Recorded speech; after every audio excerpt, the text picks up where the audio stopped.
complete unless Angela spoke.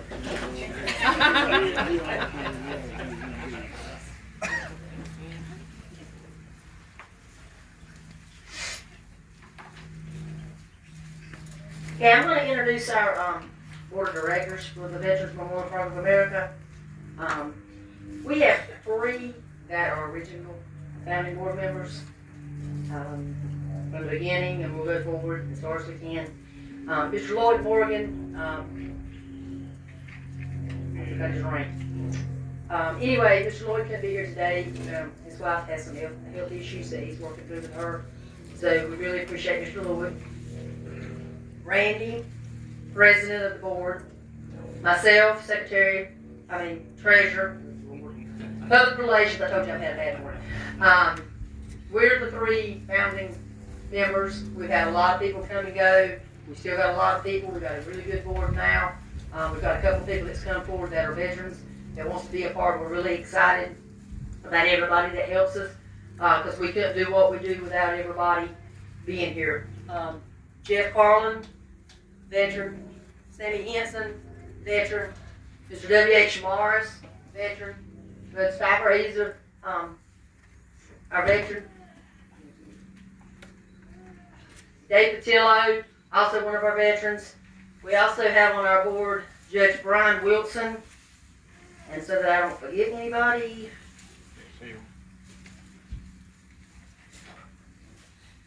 Oh, excuse me. Clerk of Court Jess Hill is also on our board of directors. And our ex officio attorney is Attorney Walter Palmer. So we have a really good group working together and helping us do everything we do.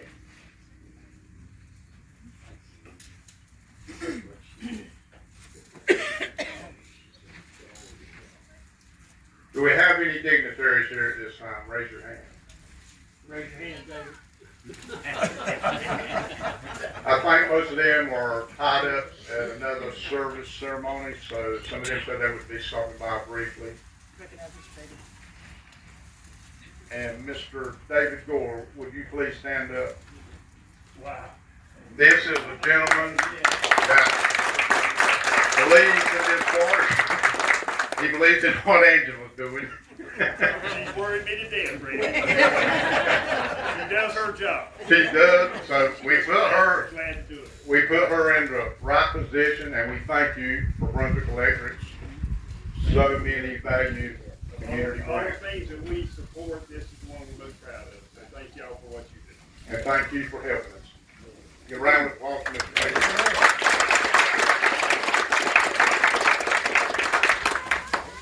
At this time, we're going to have a couple of patriotic songs, and then Angela is going to introduce our guest speaker.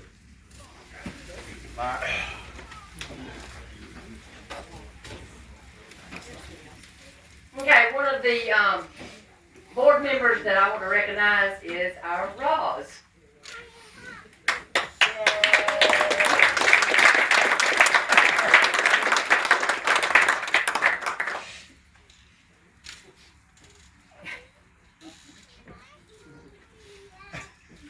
This is one of the hardest working people I know. Y'all think y'all are? Amen. Oh my God.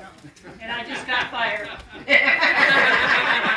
No, you get fired when I get fired.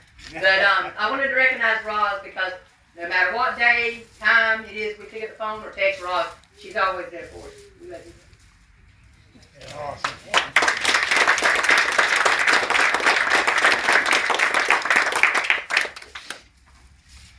There's another person I'd like to recognize also. It's a great deal of help, like Roz. Johan?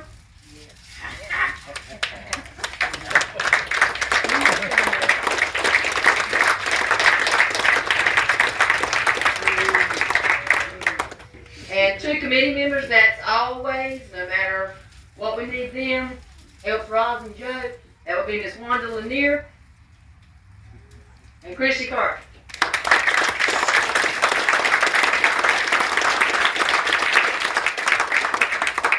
We got a great group, and this ain't even all of them.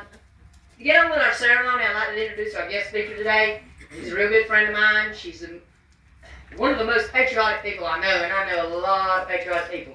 But this woman is awesome, true friend of her family, her friends, her community. She's always there if we need her, and that's our Miss Peggy Newman. You come on up.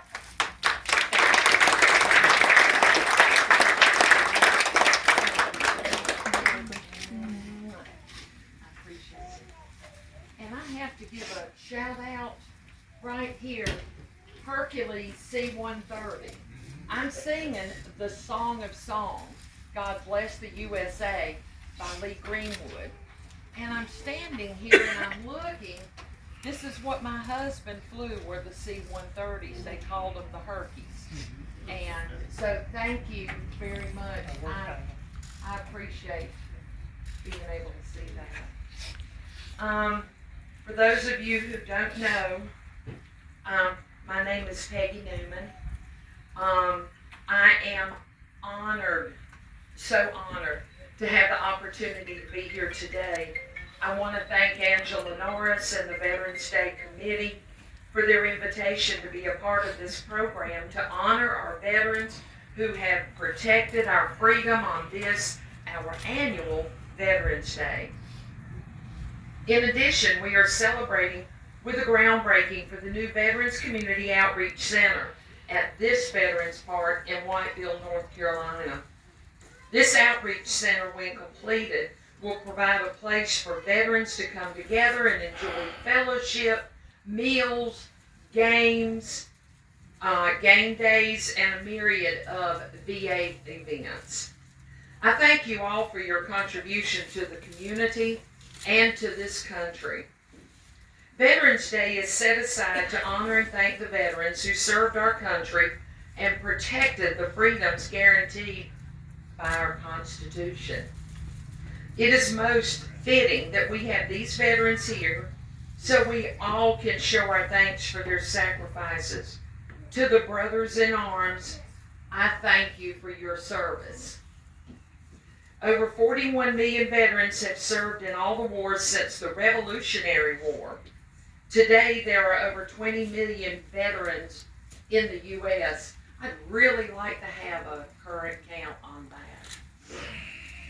that. Since the year 2000, 50,000 veterans have returned home from the Middle East with severe wounds and disabilities. Their contributions came at a very high cost. Even returning veterans without visible wounds have paid a price in some time away from home and family. It included missed birthdays, missed anniversaries, Christmases, and graduation. That price also included risking their lives for our country. Each person who enters military service and dons a uniform writes a virtual check. Thank you, sir. It is made payable to the people of the United States of America. The amount of that check reads up to and including my life. And the memo line in that check reads, for freedom. Why do they serve? We do not have a draft anymore. I believe they serve because they feel the United States and the freedoms we enjoy are worth protecting. I also believe they serve because of their individual values and the belief that a military career is an honorable career. As a military wife, I've seen military members do some very extraordinary things that were not related to their official duties or to combat. I've seen them spend off-duty time raising money for foreign orphanages and for medical supplies for village medical clinics. The compassion they have demonstrated is a matter of values. It reflects the value Americans hold for human life and for human dignity. It is all a matter of good citizenship. My husband, the late Lieutenant Colonel Jim Newman, United States Air Force, retired, would say, and this is one of his quotes, Good citizenship requires what pilots call situational awareness. If a pilot is not aware of the exact situation of his flight, the circumstances, the weather, the terrain, the limitations of his or her aircraft, the position of other aircraft around them, the results are sometimes disastrous and tragic. Jim lost good friends both in combat and in training accidents. Today and during the next few decades, the United States, our democratic republic, faces the greatest danger and the greatest challenge we have ever faced. We all need to recognize the threats and the challenge. We have to be able to count on each other. We all must exercise situational awareness. I know we can count on the military to do their job. No doubt in my mind about that. But can we count on each other? And it's not just the active duty, it's the families. She and I, as well as many others here today, but she and I are members of a pristine group, that military wife. And I want to thank you for your service as well, darling. Thank you. Can we count on each other?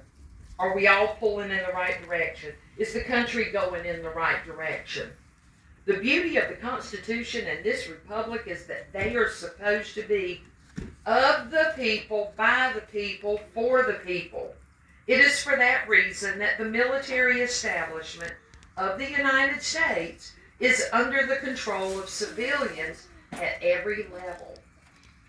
From the President as Commander-in-Chief, through the Secretary of Defense, and through the Secretaries of the Army, Air Force, Navy, on through every major command and installation, there are civilian leaders to ensure the military accomplishes the mission as directed by the civilians in charge. Many countries do not have that civilian oversight of the military, and that is why you see military takeovers and dictatorial regimes in other countries. I happened to watch a movie last night.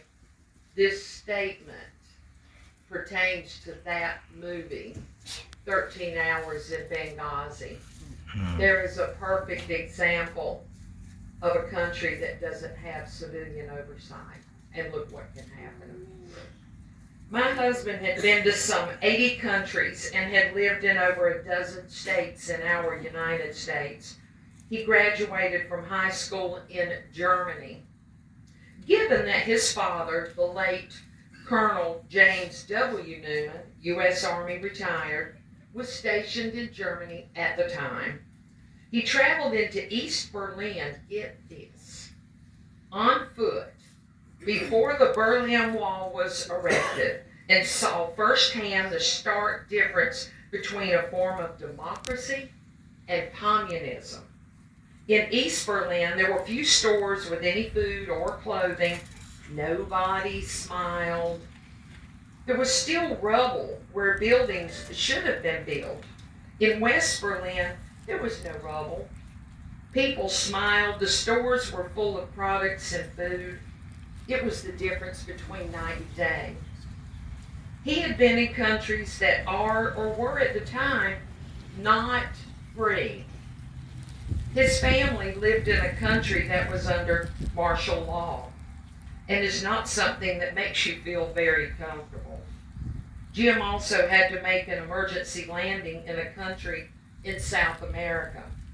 That country was not what we would call a free country.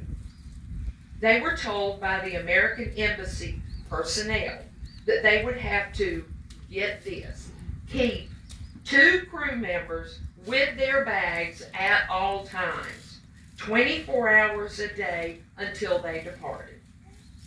Why? Because if their bags were unattended by 2 people, drugs would be planted in the bags and they could all be put in prison. They would not have the luxury of having proper legal representation at a trial because of seeing these things firsthand. Jim always had a tremendous desire to see our freedoms defended and remain intact. Those freedoms can be lost very easily. Our veterans know that and have done their part to protect our freedoms. I would urge everyone here to become knowledgeable and acutely aware of the challenges our country faces. Take the time to read the Constitution word for word and understand it. Don't worry about having to ask someone. I can't begin to tell you how many times I've had to ask, would you clarify this?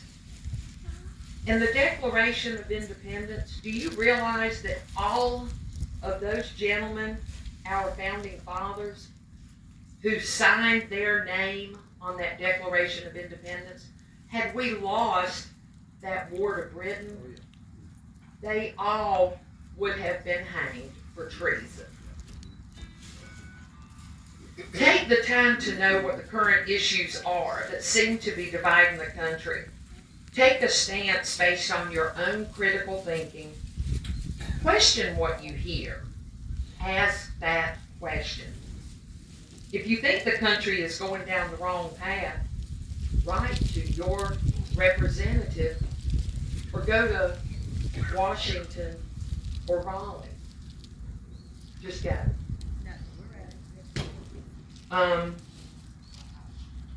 Become a part of guiding the Republic in the right direction. Why would I ask you to do these things? It is quite simple, really. The price of freedom is eternal vigilance. Ask yourself this one question. Who is responsible for ensuring my children and my grandchildren grow up in a country that guarantees their freedoms of religion, speech, and their right to privacy? Just who might that be? It is the responsibility of we, the people. All of us. These veterans served to help preserve those freedoms. They have done their part.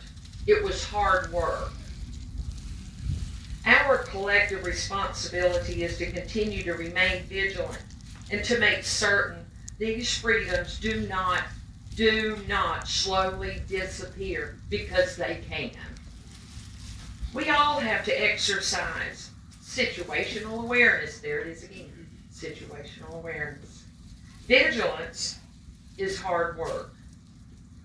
To conclude, I just want to ask that you step up to your responsibility, yours and yours and yours. Oh, you have, thank you, sir. All of you, everyone, me as well. Protect the freedoms that we enjoy under the Constitution. Take the time to be an active part of perpetuating the greatest country the world has ever seen. The Republic is truly exceptional. And please remember these veterans who have done their part to protect our freedom. Once again, I thank you for the absolute honor of being invited here to thank the veterans who have kept our freedoms intact. I am not worthy to stand here like this other than to pay homage and thank all of the veterans, past, present, and the ones yet to be. I'd like to leave you with this thought. This is a direct quote. Freedom is never more than one generation from extinction. One. We didn't pass it to our children in the bloodstream. It must be fought for, protected, and handed on for them to do the same. Or one day we will spend our sunset years. I'm going to repeat that. Or one day we will spend our sunset years telling our children and our children's children what it was once like in the United States of America where men were free. This was a quote from President Ronald Wilson Reagan, the 40th President of the United States. Thank you all so much, and to our veterans, thank you very much.